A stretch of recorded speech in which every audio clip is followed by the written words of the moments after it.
আসসালামু আলাইকুম সম্মানিত শিক্ষকবৃন্দ, আপনাদের জন্য রয়েছে একটি নতুন সুখবর। মাধ্যমিকের শিক্ষক কর্মচারীদের বদলি ও পদায়নে নতুন নির্দেশনা। অর্থাৎ আপনারা যারা মাধ্যমিক পর্যায়ের শিক্ষক বা কর্মচারী আছেন, আপনাদের বদলির ব্যাপারে শিক্ষা মন্ত্রণালয় থেকে আসলে এখন পর্যন্ত বা এতদিন পর্যন্ত চূড়ান্ত কোনো নোটিশ দেয়নি, যার কারণে আপনাদের অনেককেই অনেক দূর পর্যন্ত স্কুল করতে হয়। তো এইবার আপনাদের জন্য নতুন একটা নির্দেশনা চলে আসছে। কি সেই নির্দেশনা অবশ্যই জানতে ভিডিওটি কন্টিনিউ করেন। দেখুন, এখানে বলা হচ্ছে যে সরকারি মাধ্যমিক স্তরের শিক্ষক কর্মকর্তাদের অনলাইনে বদলি ও পদায়নে আবেদনের ক্ষেত্রে নতুন নির্দেশনা দিয়েছে মাধ্যমিক ও উচ্চ শিক্ষা অধিদপ্তর মাউসি। বৃহস্পতিবার 9 জুলাই মাধ্যমিক ও উচ্চ শিক্ষা অধিদপ্তরের এক বিজ্ঞপ্তিতে নতুন নির্দেশনার বিষয়টি উল্লেখ করা হয়েছে। এতে বলা হয়েছে, মাধ্যমিক স্তরের শিক্ষক কর্মকর্তারা বদলি ও পদায়নের জন্য পিডিএস হালনাগাদ পূর্বক, আপনাদের এখানে লিংক দেয়া হয়েছে, সেই লিংকে আপনারা আবেদন করতে পারবেন।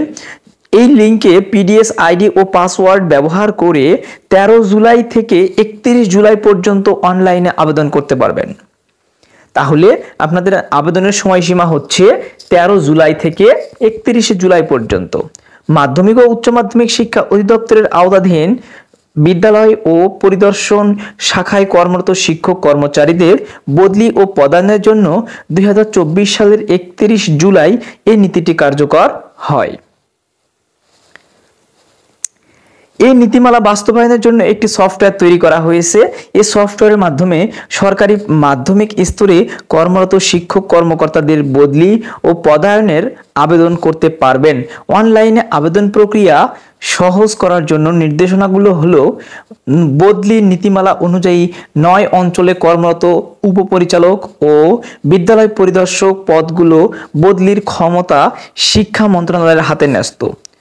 এছাড়া সারা দেশের বাকি পদ অর্থাৎ সহকারী শিক্ষক, সিনিয়র শিক্ষক, সহকারী প্রধান শিক্ষক, এরপর সহকারী বিদ্যালয় পরিদর্শক, সহকারী জেলা শিক্ষা অফিসার বদলি ভিত্তিক পদায়নের ক্ষমতা মাধ্যমিক ও উচ্চ মাধ্যমিক শিক্ষা অধিদপ্তরের হাতে ন্যস্ত থাকবে। অনলাইন ব্যতীত অন্য কোনো উপায়ে পাঠানো বা উপস্থাপন করা আবেদন বিবেচনা করা হবে না। তার মানে আপনাদেরকে অবশ্যই অনলাইনের মাধ্যমে আবেদন করতে হবে। একজন আবেদনকারী তার পছন্দের ক্রমানুসারে সর্বোচ্চ 5টি প্রতিষ্ঠানে আবেদনের সুযোগ পাবেন। কর্তৃপক্ষ থেকে মঞ্জুরকৃত আবেদনগুলোর প্রেক্ষিতে দপ্তরের প্রক্রিয়া শেষে ওয়েবসাইটে যথাযথ বদলি ভিত্তিক পদায়নের আদেশ জারি করবেন। এছাড়া আত্মীকৃত শিক্ষক কর্মকর্তাগণ বদলি ভিত্তিক পদায়নের জন্য আবেদন করতে পারবেন না। এরপর বলা হচ্ছে, কোনো শিক্ষক কর্মকর্তার শিক্ষানবিশকাল শেষ না হলে বদলির জন্য আবেদন করতে পারবেন না। পিডিএস অসম্পূর্ণ বা হালনাগাদ না করলে শিক্ষক কর্মকর্তাদের আবেদন বিবেচনা করা হবে না।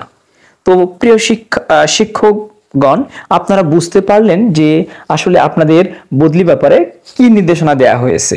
যদি ভিডিওটি ভালো লেগে থাকে অবশ্যই আমার চ্যানেলটিকে সাবস্ক্রাইব করে বেল নোটিফিকেশন অন করে রাখবেন। ধন্যবাদ।